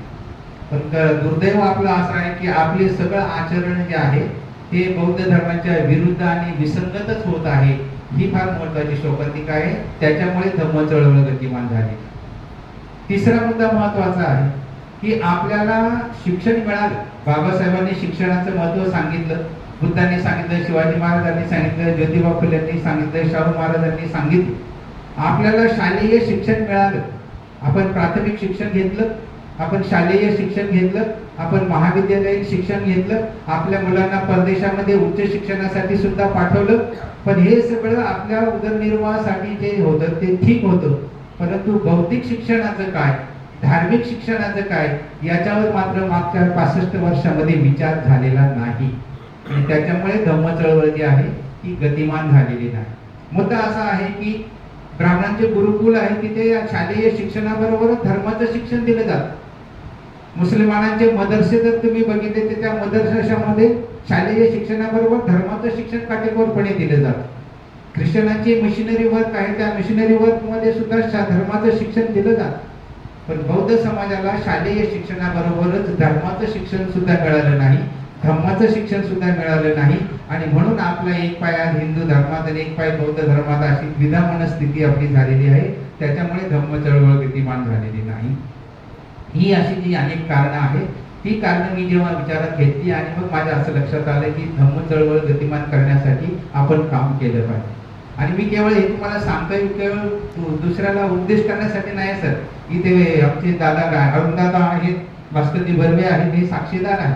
मी नाशिकमध्ये स्वतः अनेक वर्षापासून जेव्हा काम करतो आहे, तेव्हा नाशिकमध्ये मी शालेय शिक्षणासाठी आपल्या मुलांची बुद्धिस्ट इंटरनॅशनल स्कूल नावाची संस्था निर्माण केली. आणि ती संस्था आज चालू आहे सर. हे सगळ्यात महत्त्वाची गोष्ट तुम्हाला सांगतो. हो, मी प्रॅक्टिकल करतो, केवळ तुम्हाला उपदेश करतो आणि तुम्ही हे करा असं म्हणत नाही. मी आजही मी तिला नाशिकमध्ये दादा साक्षीदार आहे, जवळजवळ 8 ते 10 ठिकाणी संडे धम्म स्कूल नावाचा उपक्रम चालू होतो. मोठी टीम आहे आमची पाली भाषेच्या विद्यार्थ्यांची. तर आम्ही लहान मुलांची निवड केली. 7 ते 15 वयोगटातील मुलं आणायचे, प्रत्येक विहारामध्ये त्यांना घेऊन जायचं आणि त्या ठिकाणी त्यांना धम्माच्या प्राथमिक गोष्टी समजावून सांगायच्या, जेणेकरून त्यांच्या त्या वयामध्ये त्यांच्यावर धम्माचे संस्कार होतील. याच्यासाठी संडे धम्म स्कूल नावाचा उपक्रम आपण सुरू केला सर. आणि तो नाशिकमध्ये अतिशय चांगल्या पद्धतीने चालू आहे. मी सुद्धा काम त्या पद्धतीने करतो. ठिकठिकाणी व्याख्यानं तर चालूच आहे, पण प्रॅक्टिकल वर्क केलं पाहिजे. त्या दृष्टीनं जर धम्म चळवळ गतिमान करायची असेल, ही सगळ्यात महत्वाची गोष्ट आहे. असे जे उपाय आहेत ते मला आपल्याला सांगायचे आहेत आणि त्याच्यावर आपण काम करावं अशी सुद्धा माझी अपेक्षा आहे. मुद्दा फक्त एकच आहे की धम्म चळवळ आणि गतिमानता या 3-4 गोष्टी आहेत ना, त्या फक्त मी आपल्या समोर थोडक्यामध्ये सांगू इच्छितो. मुळामध्ये धम्म आहे. आता मगाशी मी सांगितलं की आपण धम्म कसे नाही आहोत, हे 4 मुद्दे मी आपल्याला सांगितले. परंतु धम्म काय आहे हे मुळामध्ये समजून घेतलं पाहिजे. म्हणून धम्माचे 5-6 वैशिष्ट्य, माझ्याकडे खूप लिखाण आहे, तेवढी वैशिष्ट्ये मी आपल्याला सांगत बसणार आहे. एक महत्वाची 5 वैशिष्ट्ये मी आपल्याला धम्माची सांगू इच्छितो की हे आपण अनेकदा ऐकतो, पण ऐकून सुद्धा आपण त्याच्याकडे भावनेच्या भरामध्ये लक्ष देत नाही किंवा ती गंभीरपणे विचारात घेत नाही, त्याच्यावर चिंतन मनन करत नाही आणि चिंतन मनन न केल्याने त्याच्यापुढे काम आपल्याकडनं होत नाही. ही आपल्या समाजाची सगळ्यात मोठी शोकांतिका. म्हणून धम्माचं सगळ्यात पहिलं वैशिष्ट्य आहे सर की धम्म हा भगवान बुद्धांनी सांगितलेला मध्यम मार्ग आहे. आता मध्यम मार्ग आहे हे सगळेच जण सांगतात, परंतु मध्यम मार्ग कशातला आहे सर? तुम्ही पाली भाषेचा अभ्यास करता, फार महत्वाची गोष्ट आहे. मध्य कशातला? मध्य जर आपल्याला बघायचे असेल तर काहीतरी पहिलं आणि दुसरं टोक असेल, त्याच्यातला मध्य आपल्याला शोधला पाहिजे. मग ते 2 टोकं कोणती आहेत याचा कोणीच विचार करत नाही. म्हणून मला म्हणायचं असं आहे की भगवान बुद्धाने जर धम्म हा मध्यम मार्ग सांगितलेला आहे, तर तो मध्यम मार्ग कशातला आहे त्याचा आपण पहिल्यांदा शोध घेतला पाहिजे. आणि तो मध्यम मार्ग आपल्या सगळ्यांच्या जीवनातला आहे सर. तो मध्यम मार्गाचे 2 टोकं आहेत. एक म्हणजे चंगळवादी जीवन जगणं आणि दुसरं म्हणजे वैराग्य मार्ग धारण करणं, अशी 2 टोकं आहेत. भगवान बुद्धांच्या काळामध्ये लोक 2 प्रकारचं जीवन जगत होते. एक मार्ग होता की खा प्या मजा करा, ऐश करा, सगळं काही उपभोग घ्या, कामोभोग घ्या आणि यथेच्छ जीवन जगा. कशासाठी? मोक्ष प्राप्तीसाठी. आणि त्याच्यानंतर दुसरा मार्ग होता की काही खाऊ नका, शरीराला जितका त्रास देता येईल तितका त्रास द्या आणि वैराग्य मार्ग धारण करा. कशासाठी? मोक्ष प्राप्तीसाठी. सिद्धार्थ गौतमाने 9 वर्ष संसार केला आपल्या पत्नी बरोबर आणि त्यांनी सुद्धा या सगळ्या सुखाचा उपभोग घेतला, चंगळवादी जीवनाचा उपभोग घेतला, ऐहिक जीवनाचा उपभोग घेतला. परंतु लक्षात आले की या मार्गाने आपल्याला मोक्ष मिळणार नाही, या मार्गाने आपल्याला दुसरा उपाय सापडणार नाही. म्हणून त्या मार्गाचा सुद्धा त्याग केला. आणि नंतर घर सोडल्यानंतर 6 वर्ष तपश्चर्या सुद्धा केली. पण ही 6 वर्ष तपश्चर्या केल्यानंतर वैराग्य मार्ग धारण केला. शरीर अतिशय अस्थिपंजर झाले. आपण भगवान बुद्धांची मूर्ती बघितली असेल, सगळे अस्थिपंजर झालेली मूर्ती सुद्धा आपण बघितलेली आहे. वैराग्य मार्ग धारण केला आणि दिवसभरात अन्नाचा एकच कण खाऊन तपश्चर्या केली आणि लक्षात आले की या मार्गाने सुद्धा आपल्याला मोक्ष प्राप्त होणार नाही, मुक्ती प्राप्त होणार नाही, म्हणून तोही मार्ग सोडून दिला. आणि मग जो काही शोधलेला धम्म आहे त्याला म्हटलेला आहे मध्यम मार्ग. हा मध्यम मार्ग तुम्हा आम्हाला दिलेला आहे. म्हणून आजचे बौद्ध जे आहे तुम्ही आम्ही आपलं काम काय आहे की त्या मध्यम मार्गाने जर आपल्याला जायचं असेल तर चंगळवादी जीवन जे आहे ते कुठेतरी प्रमाणामध्ये आपण त्याच्यावर नियंत्रण ठेवलं पाहिजे. आणि वैराग्य मार्ग तर आपण धारणच करू शकत नाही. म्हणून मध्यम मार्ग कोणता आहे तर तो बुद्धांचा मध्यम मार्ग आहे. आणि त्या मध्यम मार्गाची बुद्धांनी अतिशय चांगल्या पद्धतीने मांडणी केलेली आहे. इथे आता बौद्धाचार्यांनी त्रिसरण पंचशील घेतलेला आहे. म्हणजे धम्मामध्ये त्रिसरण आहे, धम्मामध्ये पंचशील आहे, धम्मामध्ये अष्टशील आहे, धम्मामध्ये दशशील आहे, धम्मामध्ये आर्य अष्टांगिक मार्ग आहे, 4 आर्य सत्य आहे, प्रतित्य समुत्पाद आहे. ही सगळी क्रमवारी जी दिलेली आहे ती प्रत्यक्ष आचरणात आणण्याची क्रमवारी आहे. त्या दृष्टीने जर आपण गेलो तर मात्र आपल्याला धम्म साध्य होऊ शकतो. म्हणून धम्म आचरणात आणायचा असेल तर हा मध्यम मार्ग प्रथम समजून घेतलं पाहिजे. हे धम्माचं पहिलं वैशिष्ट्य. धम्माचं दुसरं वैशिष्ट्य असं आहे की धम्म हा बहुजन हिताय बहुजन सुखाय आहे. लक्षात घ्या मुद्दा, धम्म हा बहुजन हिताय बहुजन सुखाय आहे. पण आपणही म्हणतो की बहुजन हिताय बहुजन सुखाय आहे, पण ते प्रमाणित कोण करणार, ते सर्टिफाईड कसं होणार. म्हणून एक प्रसंग फक्त तुम्हाला सांगू इच्छितो की भगवान बुद्धांच्या काळामध्ये 2 प्रकारच्या मदिरा होत्या. भगवान बुद्धांच्या काळामध्ये 2 प्रकारची पेय होती साहेब. मदिरा होत्या, दारू होती, अपेय होतं. आणि त्या एकाचं नाव होतं सोम आणि एकाचं नाव होतं सुरा. आता लक्षात घ्या मुद्दा, चातुर्वर्ण्य प्रणीत परिस्थिती इतकी काटेकोर होती आणि कठोर होती आणि इतकी कर्मठ होती की जे सोम नावाचं मद्य आहे ते फक्त उच्चवर्णीयासाठी होतं आणि जे सुरा नावाचं मद्य आहे ते मात्र बहुजनांसाठी होतं. आणि परिस्थिती इतकी काटेकोर होती की जे बहुजन आहे ते सोमरस पिऊ शकत नव्हते आणि जे खालच्या वर्णात जे देव आहेत, आपण बघतो शंकर नेहमी सोमरस पित होता असं आपण म्हणतो, देव नेहमी सोमरस पित होते. म्हणजे सोम हे मद्य जे होतं ते उच्चवर्णीयासाठी होतं आणि सुर हे जे मद्य होतं ते बहुजनांसाठी होतं. मग हे कशासाठी सांगतो आहे तर भगवान बुद्धांनी पंचशीलाचा उपदेश करताना जे 5वं शील आपल्याला दिलेलं आहे त्याच्यामध्ये अतिशय जाणीवपूर्वक शब्द वापरलेला आहे, सुरा मेरय मज्ज. भगवान बुद्धांनी सोममेरय म्हणजे असं म्हटलेलं नाही. सोममेरय म्हणजे असं म्हटलं असतं तर भगवान बुद्धांना उच्चवर्णीयाची काळजी निर्माण झाली असती, परंतु तसं नाही. भगवान बुद्धांना बहुजनांची काळजी होती. त्या बहुजनांच्या हितासाठी, बहुजनांच्या सुखासाठी भगवान बुद्धांना काम करायचं होतं. म्हणून त्यांनी या सुरा मध्यापासून परावृत्त राहिलं पाहिजे, दूर राहिलं पाहिजे. यासाठी त्या 5व्या शीलामध्ये सुरा हा शब्द भगवान बुद्धांनी अतिशय विचारपूर्वक वापरलेला आहे. आणि त्याच्यावरून आपल्या लक्षात येतं की भगवान बुद्धांना बहुजनांची काळजी होती. बहुजनांच्या साठी, बहुजनांच्या सुखासाठी, बहुजनांच्या हितासाठी हा धम्म सांगितलेला आहे. हे धम्माचं दुसरं वैशिष्ट्य. धम्माचं तिसरं जे वैशिष्ट्य आहे, हा धम्म आदि कल्याणन, मध्य कल्याणन, पर्यवसान कल्याणन असं आपण म्हटलेलं. तुम्ही आम्ही पण सगळे म्हणतो धम्म जो आहे हा प्रारंभी कल्याणकारक आहे, मध्ये कल्याणकारक आहे, अंती कल्याणकारक आहे. पण कुणाच्या आणि केव्हा? प्रारंभी कल्याणकारक आहे म्हणजे केव्हा कल्याणकारक आहे, मध्ये कल्याणकारक आहे म्हणजे केव्हा कल्याणकारक आहे, शेवटी कल्याणकारक आहे म्हणजे केव्हा कल्याणकारक आहे. हे कसं समजून घेणार आपण? त्या दृष्टीने जर आपण विचार केला तर त्याच्यामध्ये अतिशय चांगल्या पद्धतीने स्पष्टीकरण भगवान बुद्धांनी दिलेलं आहे की जेव्हा तुम्ही शील संपन्न आचरणाला सुरुवात कराल, जेव्हा तुम्ही पंचशीलाचं अतिशय काटेकोरपणे पालन कराल, जेव्हा तुम्ही अष्टशीलाचं पालन कराल, जेव्हा तुम्ही दशपारमितेचं प्रत्यक्ष पालन कराल, हे सगळं दिलेलं आहे भगवान बुद्धांनी. पंचशील जे आहे ते माणसाचं वर्तन सुधारण्यासाठी आहे. अष्टशील किंवा आर्यांगिक मार्ग आहेत ते माणसाला सदाचारी बनवण्यासाठी सांगितलेले आहे. आणि दशपारमिता ज्या आहेत त्या माणसाला सद्गुणी बनवण्यासाठी सांगितलेले आहे. याप्रमाणे जर आचरण केलं तर प्रारंभी धम्म तुम्हाला सुखकारक आहे, निश्चितच आहे, अकालिक आहे, तात्काळ फळ देणारा आहे. म्हणून धम्म हा प्रारंभी कल्याणकारक आहे. केव्हा? जेव्हा तुम्ही शील संपन्न आचरणाला सुरुवात कराल तेव्हा. आणि मध्य कल्याणकारिक आहे केव्हा? जेव्हा तुम्ही त्याचं प्रत्यक्ष आचरण कराल, धम्म मार्गावर प्रत्यक्ष आरूढ व्हाल, इतरांच्या आनंदामध्ये आनंद मानायला सुरुवात कराल, इतरांविषयी कधीही टीका टिप्पणी करणार नाही, इतरांच्या कधीही कुटाळक्या करणार नाही. मुसावादा सांगितलेला, पण मुसावादामध्ये सर एकच गोष्ट सांगितलेली नाही. मुसावादामध्ये 4 प्रकार पुढे सांगितलेले आहेत. त्याच्यामध्ये असंपलापा आहे, पिसून वाचा आहे, परुष वाचा आहे, असे सगळे प्रकार सांगितलेले आहेत. ते प्रत्यक्ष जर आचरणात आणले तर तो मध्यम कल्याणकारी आहे. आणि शेवटी मग धम्माचं आचरण करत करत तुम्ही जेव्हा पुढे जाता तेव्हा अंती कल्याणकारक आहे, जेव्हा तुम्हाला प्रत्यक्ष त्याची अनुभूती येते. विपश्यनेच्या माध्यमातून तुम्ही ध्यान साधना करता, धम्माचं प्रत्यक्ष आचरण करता आणि अंती जेव्हा तुम्हाला त्याचा आनंद मिळायला अनुभवायला मिळतो तेव्हा अंती सुखकारक आहे. हे धम्माचं 3रं वैशिष्ट्य.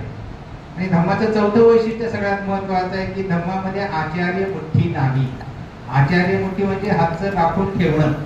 एक हातचं कुठली तरी गोष्ट राखून ठेवायची आणि मग बाकीचा उपदेश करायचा, असली गोष्ट धम्मामध्ये नाही. भगवान बुद्धांनी तर 45 वर्ष धम्म उपदेश केला, अतिशय मुक्तपणे धम्म उपदेश केलेला आहे. अतिशय मोकळेपणाने जे जे काही साध्य झालं ते सगळं वाटून दिलेलं आहे. 45 वर्ष भगवान बुद्धांनी उपदेश केला आणि शेवटी मृत्यूशय्येवर असताना सुभद्र नावाचा एक भिक्षू त्यांना प्रश्न विचारतो आणि तिथे सुद्धा भगवंत त्याला उपदेश करतात. शेवटच्या क्षणापर्यंत भगवान बुद्धांनी उपदेश केलेला आहे. म्हणून भगवान बुद्धांच्या धम्मामध्ये आचार्य मुठी नाही हा सगळ्यात महत्वाचा उद्देश आहे. आणि त्या दृष्टीने जेव्हा आपण या धम्माच्या वैशिष्ट्याकडे बघतो तेव्हा धम्म आपल्याला कळायला सुरुवात होतो.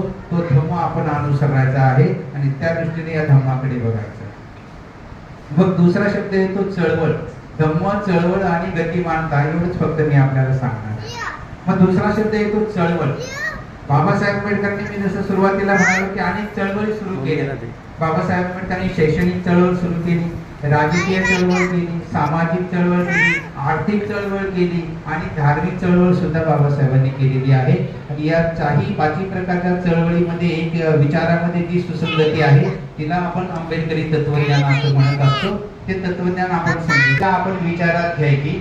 समाजाची एखादी ज्वलंत समस्या विचारात घेणे आणि ती सोडविण्यासाठी, तिचं निवारण करण्यासाठी आपण मार्गक्रमण करणे आणि तिच्यावर ती समस्या सोडवत असताना तिचा शेवटपर्यंत पाठपुरावा करणे आणि मग ती समस्या हस्तगत करणे, याला चळवळ असं म्हणते. मग बुद्धांच्या काळामध्ये चळवळ होती. बुद्धांच्या काळामध्ये बुद्धांनी एक समस्या विचारात घेऊन धम्म चळवळ सुरू केली. बुद्धांच्या विचारामध्ये जी समस्या होती ती समस्या एकच होती की माणूस दुःखी का आहे आणि माणूस जर दुःखी असेल तर त्याला दुःख मुक्त कसं करता येईल, ही एकच समस्या घेऊन भगवान बुद्धांनी चळवळ सुरू केलेली आहे. बाबासाहेब आंबेडकरांच्या समोर एकच समस्या होती की माणसावर जे अन्याय अत्याचार होत आहेत ते अन्याय अत्याचार कसे थांबवता येतील, अन्याय अत्याचारामधून, गुलामगिरीमधून, शोषण व्यवस्थेमधून माणसाला कसं मुक्त करता येईल, ही एकच समस्या घेऊन बाबासाहेबांनी चळवळ सुरू केलेली आहे. आणि म्हणून चळवळ सुरू करायची असेल तर कुठली तरी एक ज्वलंत समस्या विचारात घ्यावी लागते. ज्वलंत समस्या विचारात घेतली तर ती लोकांना सांगायची असते. लोकांना जर सांगायची असेल तर प्रथम लोकांना एकत्र करावं लागतं. म्हणजे पहिला मुद्दा असा की ज्वलंत समस्या विचारात घेणे, दुसरा मुद्दा असा की ती लोकांना सांगण्यासाठी लोकांना एकत्र जमवणे. मग लोक एकत्र जमवले की त्यांच्यामध्ये त्या समस्येविषयीचा विचार पेरणे. लोकांच्या मनामध्ये तो विचार पेरला की लोक जागृत होतात.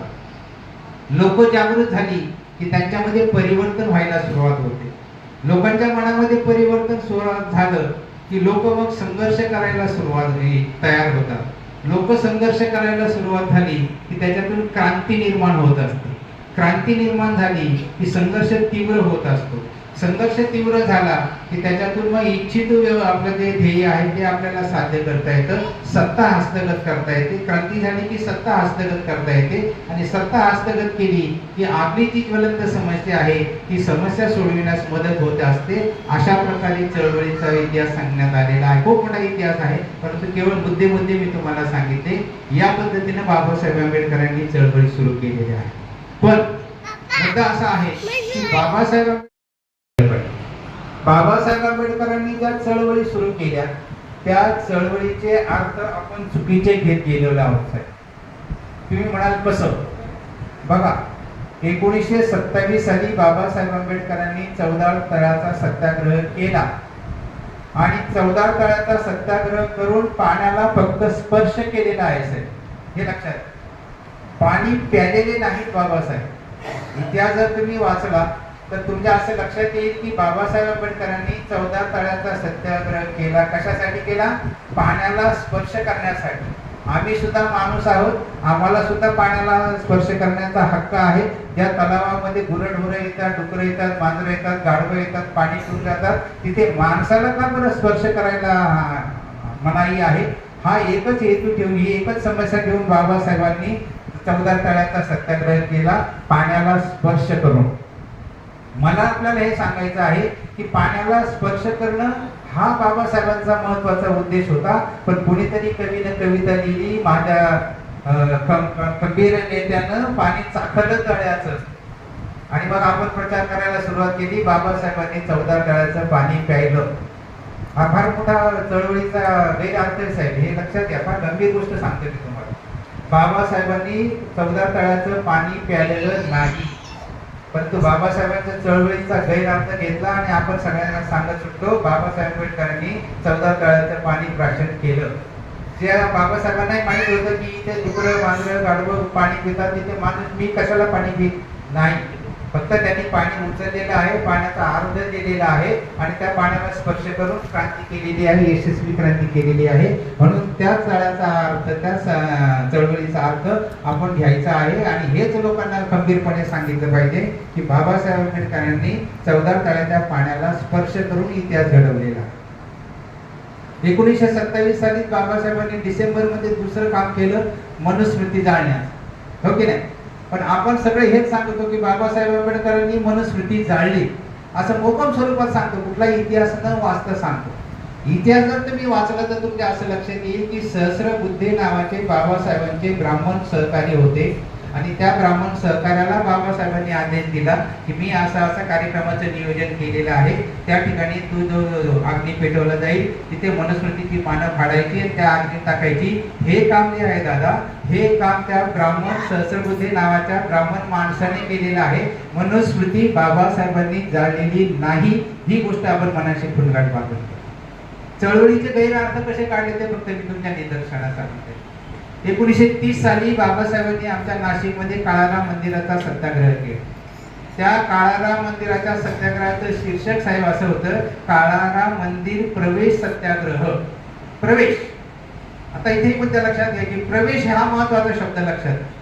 बाबासाहेब आंबेडकरांनी जो काळाराम मंदिर प्रवेशाचा सत्याग्रह केला, तो त्या मंदिरामध्ये प्रवेश करून आपल्याला आपले हक्क स्थापित करायचे आहेत त्याच्यासाठी केलेला. लोकांनी त्याचा अर्थ घेतला की काळाराम मंदिराचं दर्शन घेतलं पाहिजे. 2 मार्चला आमच्या नाशिकमध्ये मोठा इतिहास घडतो. खेडोपाड्यातून लोक जातात, तिथे येतात, त्या कार्यक्रमाला हजेरी लावतात आणि संध्याकाळी फुलं हार घेऊन रामाला पूजायला जातात. तिथं ही चळवळीची शोकांतिका आहे, ही चळवळीची शोकांतिका आहे, हे आपण लक्षात घेतलं पाहिजे. त्यामुळे बाबासाहेबांच्या चळवळीचे अर्थ जे आहेत ना, तेच आपण मुळामध्ये चुकीचे घेत गेलो आणि त्याच्यामुळे महत्वाचा मुद्दा लक्षात घ्या की 1930 सालच्या चळवळीचा अर्थ जो आहे तो फक्त मंदिर प्रवेशाचा होता. मंदिर पाहावं, मंदिरामध्ये जायला बाबासाहेबांनी आपल्याला अधिकार निर्माण करून दिला. ते मंदिर फार म्हणजे त्याच्यातली कला कौशल्य जे आहे, स्थापत्य शास्त्र जे आहे ते अतिशय चांगलं आहे. जावं, तिथे बघावं, तिथे जाऊन त्या रामाला फुलं व्हावे, त्या रामाच्या गळ्यात हार घालावा, त्या रामावर कुंकू हळद व्हावे, हे काम आपण बौद्धांनी करता कामा नये. हा आंबेडकरांच्या चळवळीचा खरा अर्थ आहे, तो आपण लक्षात घेतला. 1935 साली बाबासाहेब आंबेडकरांनी येवल्याच्या भूमीमध्ये एक ऐतिहासिक घोषणा केली. फार महत्वाची गोष्ट सांगतो तुम्हाला. आज चळवळीचे गैरअर्थ कसे काढले हे पण तुम्ही आपल्या निदर्शनास आणून देतो आहे. 1935 साली बाबासाहेबांनी येवल्याला धर्मांतराची घोषणा केली आणि ती घोषणा करत असताना अतिशय उद्वेगाने त्यांनी एक विधान केलं की मी हिंदू धर्मात जन्माला आलो, ते माझ्या हातात नव्हतं, परंतु मी हिंदू धर्मात मात्र कधीही मरणार नाही, असं विधान बाबासाहेबांनी केले. बाबासाहेबांनी हे वाक्य केवळ टाळ्या मिळवण्यासाठी केलेलं नाही साहेब. मी याच्यावर मोठा लेख लिहिलेला आहे, सम्राटमध्ये पण तो लेख प्रसिद्ध झालेला की बाबासाहेबांची अंतस्थ वेदना जी होती हे सांगत असताना की मी हिंदू धर्मात जन्माला आलो, हे माझ्या हातात नव्हतं, पण हिंदू धर्मात मी मरणार नाही, हे माझ्या हातात आहे.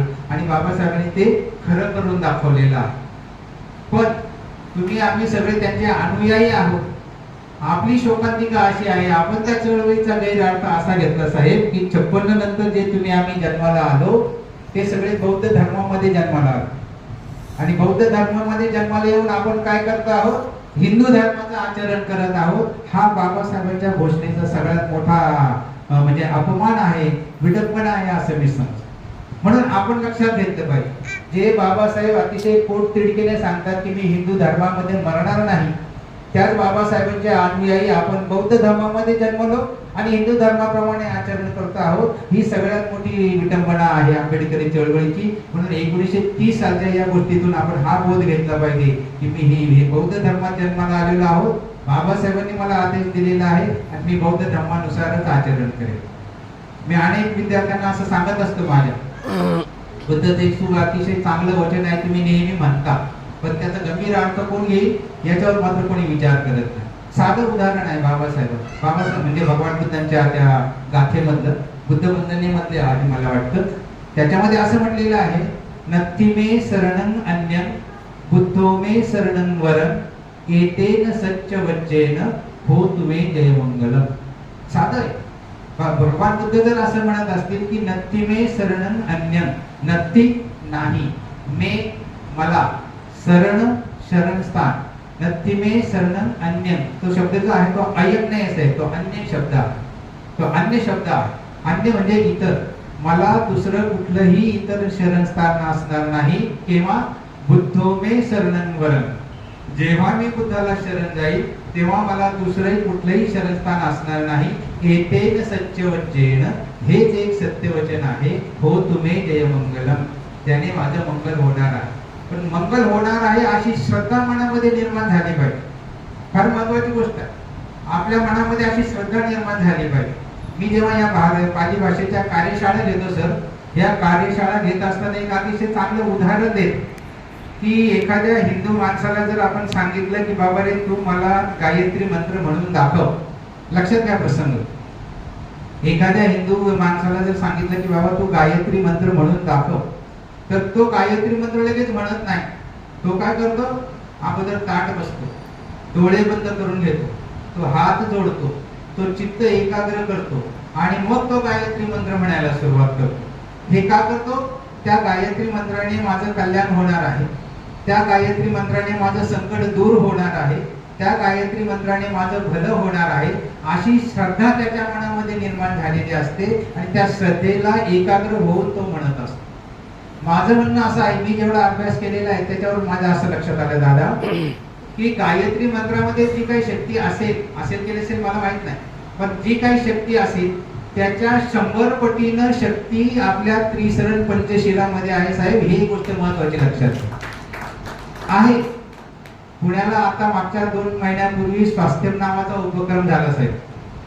पुण्याला स्वास्थ्यम नावाचा उपक्रम झाला. अनेक संस्कृतचे विद्वान तिथे आले होते आणि मी पण तिथे गेलो होतो.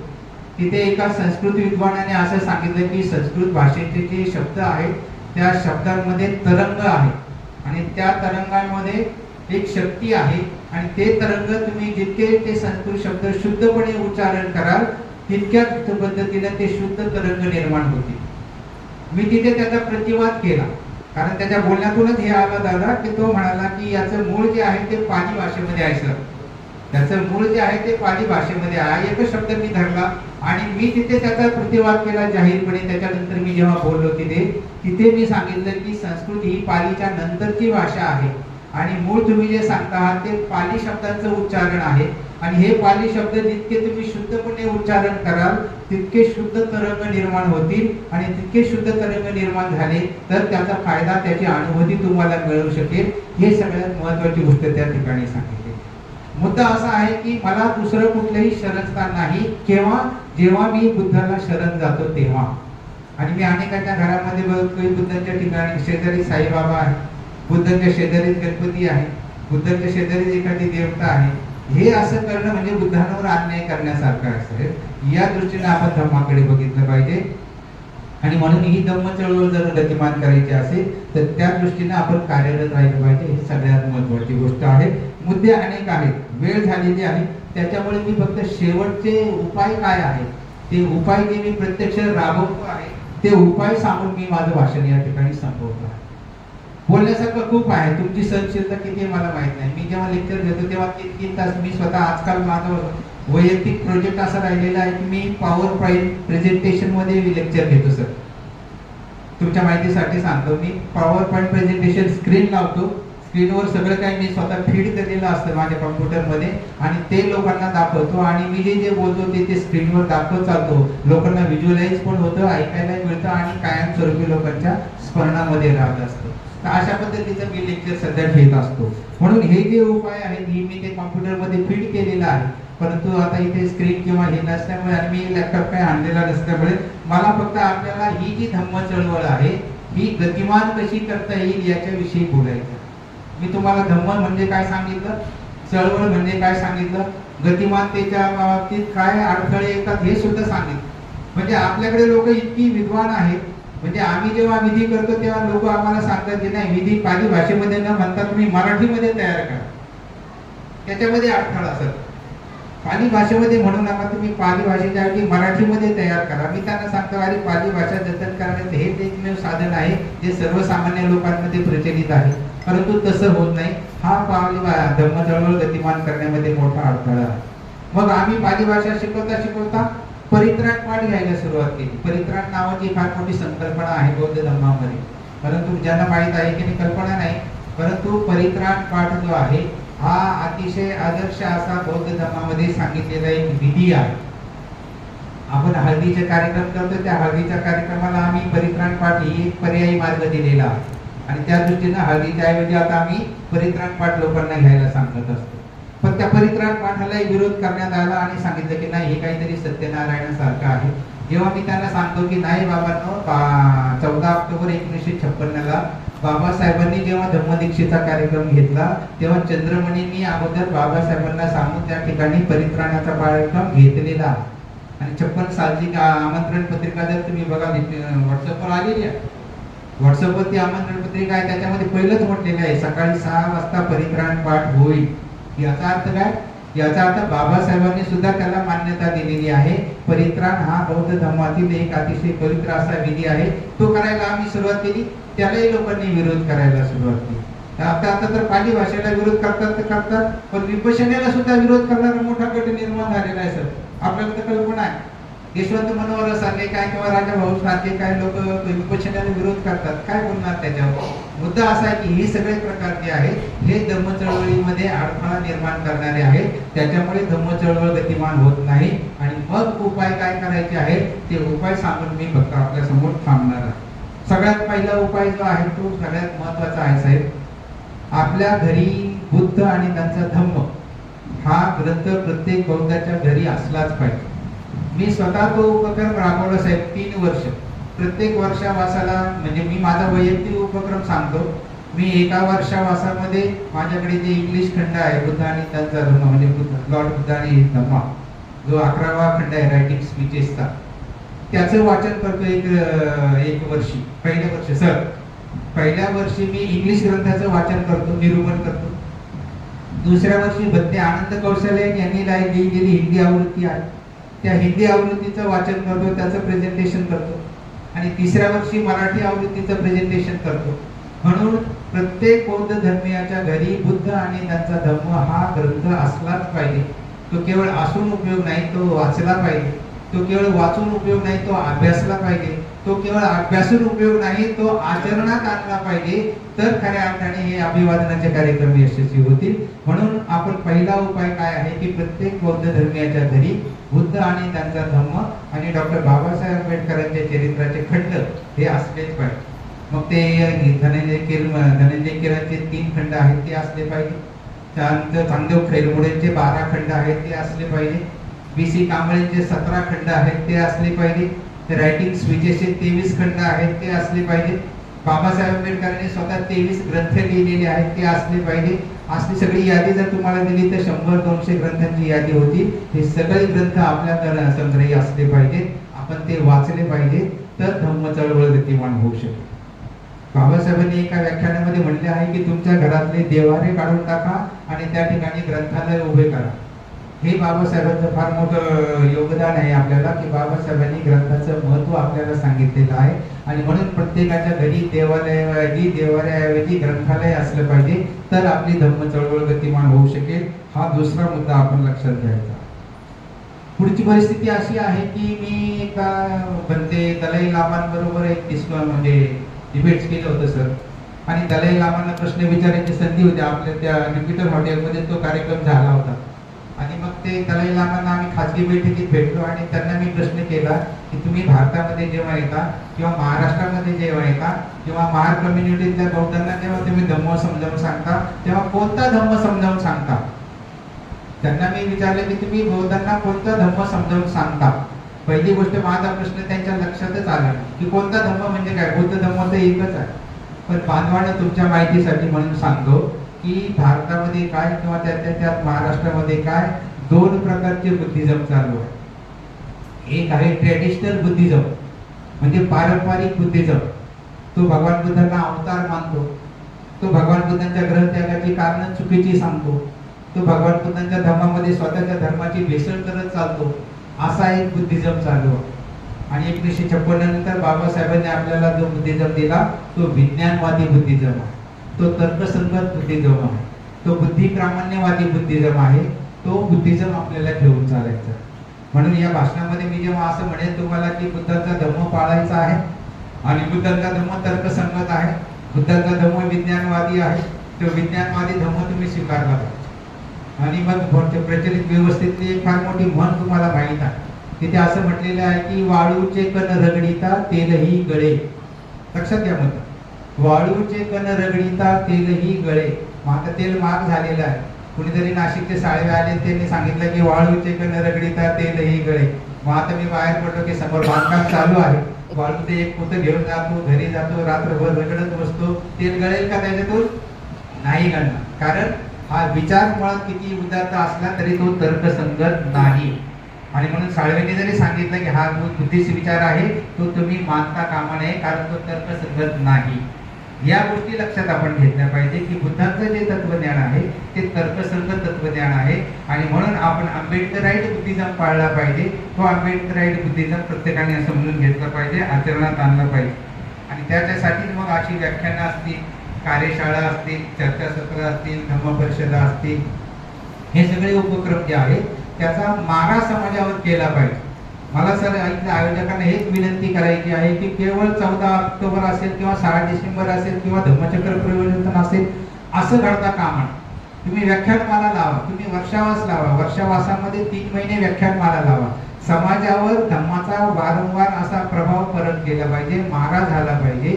त्याच्यासाठी हे उपक्रम सतत राबवले तर धम्म चळवळ गतिमान होईल. हा एक सगळ्यात महत्त्वाचा मुद्दा आहे. दुसरी गोष्ट, पुढचा मुद्दा असा आहे की धम्म चळवळ गतिमान कशी होईल. मी असं बघतो, आम्ही भारतीय बौद्ध महासभा असेल किंवा इतर त्रैलोक्य लोक असतील किंवा इतर समाजामध्ये जे स्वयंघोषित विधी करते असतील त्या विधी करण्याचं आचरणच नाही सर. म्हणजे आता तर परिस्थिती दादा अशी झालेली आहे की विना आचरण, विना अभ्यास धम्म समजून सांगणाऱ्यांची संख्या खूप वाढलेली आहे सर. कुठल्याही प्रकारचं आचरण नाही, कुठल्याही प्रकारचा अभ्यास नाही, परंतु केवळ ऐकीव माहितीवर लोकांना धम्म सांगायची आणि मी सांगतो तेच खरं आहे, तेच तुम्ही आचरणात आणा असा अट्टहास करणाऱ्यांची संख्या खूप वाढलेली आहे. असं जर बंद करायचं असेल तर धम्मचिंतकांचा, धम्म अभ्यासकांचा एक गट आपल्याला तयार करावा आहे. आम्ही नाशिकमध्ये तसा केलेला. मी नावं घेऊन सांगू शकतो. दादांना पाहिजे आहे की एक भालशंकर म्हणून आहे, एक जोकुळकर म्हणून आहे, एक देवेंद्र उबाळे म्हणून आहे, मी स्वतः आहे. असे पाली भाषेचा अभ्यासकांचा आम्ही एक गट तयार केलेला आहे. त्याच्या माध्यमातून शील संपन्न आचरण, केडर कार्यकर्ता ज्याला आपण म्हणतो ना, असे केडर कार्यकर्ते, विधिकर्ते घडवण्याचं काम साहेब आम्ही सुरू केलेलं आहे. केडर कार्यकर्ते घडले पाहिजे तर धम्म चळवळ गतिमान होईल. हा सुद्धा एक सगळ्यात महत्त्वाचा विषय. मी जसं सुरुवातीला सांगितलं की मी सगळ्या संस्थांमध्ये काम करतो. मग ही धम्म चळवळ जर गतिमान करायची असेल तर याच्यात सगळ्यात मोठा खोडा कोणता आहे तर त्याच्यामध्ये भारतीय बौद्ध महासभेची विधी करण्याची पद्धती वेगळी आहे, त्रैलोक्य बौद्ध महासंघाची विधी करण्याची वेगळी आहे, इकडे कोकणामध्ये बौद्ध जनपंचायत आहे त्यांची धम्म विधी करण्याची पद्धती वेगळी आहे. भिक्षू जर उभा राहिला तर भिक्षूची धम्म सूत्रता म्हणजे विधी करण्याची पद्धती वेगळीच आहे. याच्यासाठी मी प्रयत्न केले साहेब, तुमच्या माहितीसाठी सांग त्रैलोक्य बौद्ध महासभाचे सुदर्शन नावाचे जागतिक कीर्तीचे विद्वान होते, त्यांना मी नाशिकला आमंत्रित केलं. भारतीय बौद्ध महासभेच्या मीराताई आंबेडकरांना आमंत्रित केलं. त्याच्यानंतर बौद्ध जनपंचायतीचे कार्यकर्ते होते, त्यांचे नाव ते आपण आनंद तेलतुंबडे आहेत ना, त्यांच्या माध्यमातून आपण प्रयत्न केले. या सगळ्या लोकांना एकत्र आणून विधीमध्ये सुसूत्रता आली पाहिजे याच्यासाठी प्रयत्न केले. केवळ धम्म चळवळ गतिमान व्हायची असेल तर विधीमध्ये सुसूत्रता असली पाहिजे, हा सगळ्यात महत्वाचा मुद्दा आहे. त्याच्यावर आपल्याला काम करता. पुढचा एक महत्वाचा मुद्दा आहे की आपल्याकडे भगवान बुद्धांनी जो संघ स्थापन केलेला आहे त्याच्यामध्ये भिक्खू संघ, भिक्खुनी संघ, उपासक संघ, उपासिका संघ असे 4 प्रकारचे संघ निर्माण केलेले आहेत. आणि या 4 संघांमध्ये एकत्रता असली पाहिजे. या 4 संघांमध्ये समन्वय असला पाहिजे, पण तो समन्वय आपल्याकडे घडत नाही. दादा त्याच्यावर खूप काम करतात, भिक्षूच्या सहवासामध्ये राहतात, परंतु आपल्याकडे काय आहे की भिक्षू जर आला तर मग त्याचं जेवण खाऊन कोणी करायचं, त्याला मुक्कामाला कुठं ठेवायचं, ह्या ज्या उपासकाच्या जबाबदाऱ्या आहेत त्या जबाबदाऱ्यापासून आपण दूर पळतो. आपण एकमेकावर ढकलतो, तू तुझ्या घरी घेऊन जा, हा म्हणतो तू तुझ्या घरी घेऊन जा, तो भिक्षू बिचारा फिरत राहतो. म्हणजे भिक्षूच्या बाबतीमध्ये आपला भिक्षू कसाही असतो, मुद्दा असा आहे की आपण त्या चिवराला प्राधान्य देतो. त्याच्यामुळे त्याचं बौद्धिक बघू नका. त्याने चिवर धारण केलेलं आहे, त्याने द्रहत्याग केलेला आहे, एवढं जरी तुम्ही लक्षात घेतलं तर त्या भिक्षूचा आदर केला पाहिजे. जेव्हा जेव्हा आपल्या वस्तीमध्ये भिक्षू येईल तेव्हा त्यांची राहण्या खाण्याची भोजनाची व्यवस्था करणं हे उपासकाचं काम आहे. त्या दृष्टीने आपण याच्याकडे बघितलं पाहिजे. म्हणून धम्म चळवळ जर गतिमान करायची असेल तर भिक्षू आणि उपासक यांच्यामध्ये समन्वय जर निर्माण झाला तर धम्म चळवळ गतिमान होऊ शकते. हे सगळ्यात महत्वाचं पुढचं कारण आहे. आणि मग मी जसं सुरुवातीला सांगितलं की आपल्या मुलांची 7 ते 15 वर्ष वयोगटाची जी मुलं आहेत त्या मुलांवर धम्म संस्कार झाले पाहिजे. परंतु मुंबई असेल किंवा नाशिक असेल, समाजामध्ये फरक नाहीच आहे. मी मुस्लिम वस्तीमध्ये राहतो, कथडा नावाची मुस्लिम वस्ती आहे. मी असं बघतो की संध्याकाळ झाली की पालक आई वडील आपल्या मुलाला तो ड्रेस घालून कपडे बांधून सगळं काही तयार करून त्याच्या हातात वही पुस्तकं देऊन त्याला मदरशामध्ये नेऊन सोडतात. कोण सोडतात? पालक सोडतात. मी जेव्हा धम्म संडे स्कूल सुरू केलं, टागोर नगर तिथे दादा राहतात तिथे, त्या टागोर नगर मध्ये 15-20 मुलं येतात. वस्ती किती आहे? जवळजवळ 50 ते 60,000 लोकांची वस्ती आहे नाशिक ते नाशिक रोड परिसरामध्ये. परंतु बिहारामध्ये मुलं फक्त 20-25च येतात. पण एकही पालक असा नाही की जो स्वतः त्या मुलाला आणून तिथे सोडतो आणि सांगतो की बाबा तू हे या पद्धतीने शिक्षण घे. म्हणून पालकांची जबाबदारी आहे की जिथे कुठे धम्म संडे स्कूल सुरू असतील तिथे आपल्या 7 ते 15 वर्षाच्या मुलाला पाठवून त्याला धम्माचा अभ्यास दिला पाहिजे. कारण तेच वय संस्काराचं वय असतं. त्या संस्कारामध्ये त्या वयामध्ये जर ते संस्कार घडले तर कायम स्वरूपाची शिदोरी त्याला आयुष्यभरासाठी मिळू शकते आणि तो धम्माचा एक कट्टर कार्यकर्ता निर्माण होऊ शकतो. याच्यासाठी कुठेही असो आपल्या 7 ते 15 वर्षे मुलाची धम्म दीक्षा झालीच पाहिजे. हा उपक्रम तुम्ही घरी करा. त्या मुलावर धम्म संस्कार कसे होतील याच्यासाठी प्रयत्न करा. त्या मुलाला जास्तीत जास्त धम्माचे संस्कार कसे मिळतील याच्यासाठी प्रयत्न जर केले तर नक्कीच तो मुलगा पुढे धम्म कार्यकर्ता बनू शकतो आणि धम्म चळवळीमध्ये आपलं योगदान देऊ शकतो. ती धम्म चळवळ गतिमान होऊ शकते. आणि शेवटचा मुद्दा सांगून थांबतो की मी दादांचा आमचा विषय झाला. धम्माचा अभ्यास करण्यासाठी साहेब मी थायलंडला जाऊन आलो, मी श्रीलंकेला जाऊन आलो, मी ब्रह्मदेशामध्ये जाऊन आलो, मी तिकडे सिंगापूर तिथं मार्केट आहे, परंतु ठिकठिकाणी फिरलो मी स्वतः. आणि मग मी श्रीलंकेमध्ये असं बघितलं की तिथे असेल किंवा थायलंडमध्ये असं बघितलं की तिथे असेल. तुम्ही व्हॉट्सअपवर जर बघत असाल तर व्हॉट्सअपवर तुम्हाला दिसतील की बाल भिक्षूंचे फोटो दिसतात तुम्हाला. हे बाल भिक्षू कुठून येतात? इतर देशांमध्ये मुलगा 7 ते 15 वर्षाचा झाला की त्याला आयुष्यामध्ये 10 दिवस श्रामणेर बनवलं जातं. हे लक्षात. म्हणून प्रत्येक बौद्ध धर्मीयाने आपल्या मुलाला वयाच्या 7 ते 15 वर्षाच्या कालावधीमध्ये श्रामणेराची दीक्षा दिलीच पाहिजे. ही फुलगाठ मनाशी तुम्ही बांधली तरच बाबासाहेब आंबेडकरांना खऱ्या अर्थाने अभिवादन होईल. हे सर्वांनी लक्षात घ्या आणि तरच धम्म चळवळ गतिमान होईल. पण इथे मुळात आपणच श्रमण नाही, आपणच श्रामणेर झाले. कोण झालेले श्रामणेर? तुमच्यापैकी कोण झालेले श्रामणेर? नाहीच झालेले श्रामणेर. ही फार मोठी शोभा. तुम्ही तर